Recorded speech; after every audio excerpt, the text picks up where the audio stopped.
नमस्कार दोस्तों, आज की कहानी है भाग्य। एक सेठ और एक सेठानी थी। वो दोनों बहुत अच्छे से रहते थे और उनके कोई संतान नहीं थी। सेठ और सेठानी ने देवी माँ की खूब पूजा की, खूब आराधना की और देवी माँ से प्रार्थना की कि हे मेरी माँ, मुझे भी संतान दीजिए मेरी माँ। और देवी माँ ने उनकी आवाज सुनी और कुछ समय बाद उनके एक बेटी का जन्म हुआ। अब देखो, बेटी एक थी तो उसको उन्होंने लाड प्यार से रखा और बहुत अच्छे से रखा।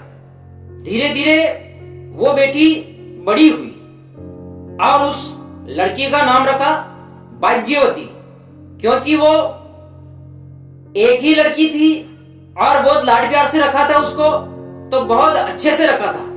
धीरे धीरे वो लड़की और बड़ी होती गई। घर में उनके किसी चीज की कोई कमी नहीं थी। वो सेठ था तो उनके परिवार में, घर में किसी चीज की कोई कमी नहीं थी। खाने पीने, पहनने ओढ़ने की कभी कोई कमी नहीं थी। और उस लड़की ने अपने जीवन में गरीबी देखी नहीं थी। अब देखो, वो लड़की धीरे धीरे और बड़ी हुई। अब वो शादी के योग्य हो गई थी। तब उसके जो पिताजी है सेठ जी, और सेठ और सेठानी ने विचार किया कि शुभ मुहूर्त देख के और लड़की की शादी करवा देनी चाहिए। अब देखो, सेठ ने एक धनवान लड़के के साथ उस लड़की की शादी करवा दी।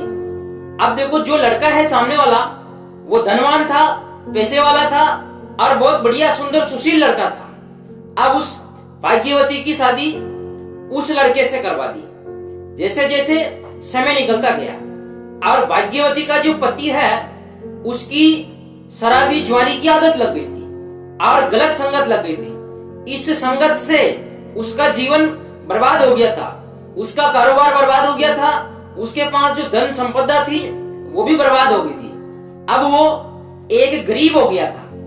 अब देखो, जब सेठ और सेठानी दोनों एक दिन बात कर रहे थे तो सेठानी ने सेठ जी से कहा कि सेठ जी, मेरी जो लाडली है भाग्यवती है, मेरी पुत्री, वो बहुत परेशान है। उसके पास खाने पीने की कमी है और वो गरीबी में जीवन व्यतीत कर रही है। उसने अपने जीवन में यहाँ रहते हुए कभी गरीबी नहीं देखी है। तब सेठ ने कहा कि सेठानी जी, आप बिल्कुल चिंता नहीं करें, समय आने पर सब कुछ सही हो जाएगा। उनके भाग्य में जो लिखा हुआ होगा वो होकर रहेगा। अपने कहने न कहने से कोई फर्क नहीं पड़ता है। लेकिन सेठानी कहाँ मानती है। सेठानी ने तो उसको लाड प्यार से बड़ा किया था, बहुत अच्छे से रखा था, तो ये दुख सेठानी को खाया जा रहा था। और सेठानी आए दिन सेठ जी से ऐसा कहा करती थी कि आप मेरी बेटी के लिए कुछ करिए, आप समाज के लिए, दुनिया के लिए दान देते हो, धर्म करते हो, दान पुण्य का काम करते हो, गरीबों को दान देते हो, सब कुछ करते हो। मेरी बेटी भी गरीब है, उसके लिए भी आप कुछ करिए। लेकिन सेठ जी की एक ही बात थी कि जब उसके भाग्य में होगा, समय अच्छा आएगा तो उसको अपने आप मिल जाएगा। लेकिन सेठानी मानने वाली नहीं थी। सेठ जी ने अपनी पत्नी को समझाया और उनसे कहा कि देखो, जब अपने जीवन में संतान प्राप्ति नहीं लिखी हुई थी और अपन काफी परेशान हुए और अपन ने देवी माँ की पूजा की, आराधना की और मेरी माँ ने अपनी आवाज सुनी और उसके बाद अपने एक पुत्री हुई थी। तो ऐसे ही जब उनका समय सही आएगा तब ये अपने आप सब कुछ सही हो जाएगा। लेकिन सेठानी नहीं मानती। जब भी उसका जो जवाई है और बेटी भाग्यवती है, वो उनके घर पे मिलने आते थे तो वो सेठानी उनका आदर सम्मान करती, सत्कार करती, कुछ रुपए पैसे अपने बेटी को दे देती ताकि उसका जीवन अच्छे से बीते और घर का खर्च अच्छे से चले। धीरे धीरे और समय निकलता गया और भाग्यवती का जो पति है वो कुछ ज्यादा शराब पीने लग गया था। हालत बिल्कुल बहुत डाउन हो गई थी उसकी और गरीबी घर कर गई थी। लेकिन धन्य है उस भाग्यवती को जिसने इस दुख के संकट में भी अपने पति को नहीं छोड़ा और वो वहां डटी रही। अब देखो, सेठानी को बहुत दया आने लग गई थी, लेकिन सेठ हमेशा यही कहा करता था, जब भी उसके भाग्य में होगा तो भाग कर आएगा और उसको मिलकर रहेगा। एक दिन भाग्यवती और उसका पति सेठ सेठानी के घर पे मिलने के लिए आए। अब देखो जोग संजोग उस दिन वो सेठ घर पर नहीं था, सेठानी अकेली थी। और जब बेटी और जवाई जब घर पे आए तो उस सेठानी को बहुत खुशी हुई। आते ही उनका आदर सत्कार किया, चाय पिलाई, बिठाया और उनकी जो सेवा बन पड़े वो उसने की थी। अब देखो रात को उसने मोतीचूर के लड्डू बनाए और बहुत अच्छे से खाना खिलाया उनको। जब सुबह उनका जाने का समय हुआ तो सेठानी के मन में एक विचार आया। उसने देखा कि मेरी बेटी गरीब है और मेरे पास धन संपदा की कोई कमी नहीं है, क्या फर्क पड़ता है यदि मैं कुछ सोने के सिक्के लड्डू में रख दूं, तो इनका जीवन भी सुधर जाएगा। आप देखो सेठानी के मन में जो विचार आया, और अपनी बेटी के लिए हर कोई करता है, और उनके तो लाडली बेटी थी और वो बेटा और बेटी में कोई फर्क नहीं समझते थे। और सेठानी ने लड्डू के बीच में सोने के सिक्के रख दिए थे और एक गांठ बांध के लड्डुओं की कपड़े की थैली में, और बेटी को कहा कि लो बेटी, आप यहाँ से जा रही हो, अपने ससुराल जा रही हो, तो आप वहां जाके ये लड्डू खा लेना। तब उसने कहा ठीक है माँ, मैं अब निकलती हूँ। अब देखो भाग्यवती और उसका पति अब दोनों घर से निकल गए और उनकी घर की ओर जा रहे थे। अब देखो जब वो जा रहे थे तो जैसे ही वो घर से बाहर निकले और उस जवारी और शराबी पति के मन में एक विचार आया। उसने सोचा कि ये लड्डू, अपन गरीब हैं, अपन ने लड्डू कब खाए, अपने को तो लड्डू से ज्यादा पैसों की जरूरत है। और उसने भाग्यवती से कहा कि हे भाग्यवती, अपन गरीब हैं, अपन नहीं भी खाए तो भी अपना जीवन चल सकता है। सबसे ज्यादा जरूरी तो अपने को तेल, नमक, मिर्ची, इन चीजों की जरूरत ज्यादा है। और यदि अपन लड्डू को बेच देवे और उससे कुछ पैसा आ जाए और अपना घर का राशन पानी का सामान ले लेंगे तो वो ज्यादा अच्छा है।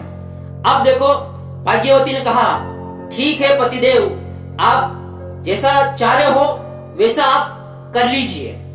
और अब देखो उसी गांव में, भाग्यवती के गांव में एक मिठाई की दुकान पर दोनों पहुंच गए और वहां जाके उस मोतीचूर की जो थैली थी, जो गांठ बांध के दी थी, उस दुकानदार को उन्होंने बेच दिया।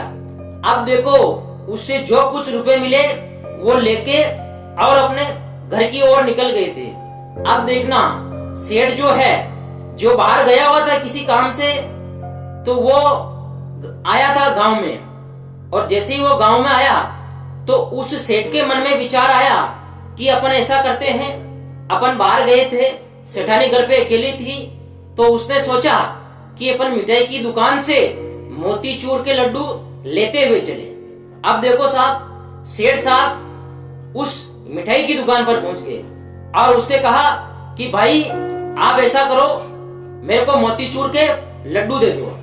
और उस मिठाई के जो वो दुकानदार था उसने वही मोतीचूर की जो थैली थी उस सेठ को दे दी उसने, और सेठ खुशी खुशी लेके अपने घर पे आ गया। घर पे आया तो उसको मालूम था सेठ को कि सेठानी को खुश करने के लिए उसको मोतीचूर के लड्डू बहुत अच्छे लगते हैं, और वो थैली सेठ ने लाके सेठानी को पकड़ा दी।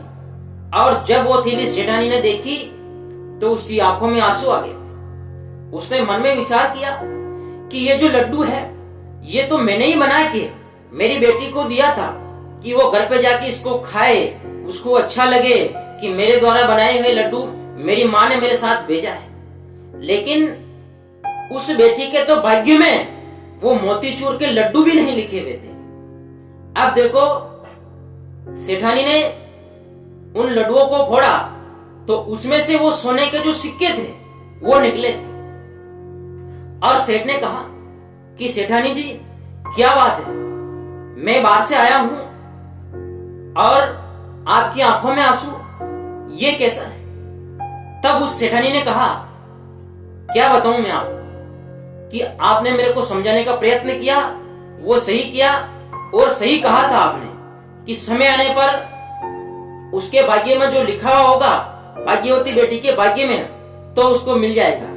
तब सेठ ने कहा कि सेठानी जी, मैं कुछ समझ नहीं पाया, आप मेरे को थोड़ा विस्तार से समझाइए और अच्छे से समझाइए, आप क्या कहना चाह रही हो और आपके मन में क्या दुख है, आप क्यों रो रही हो।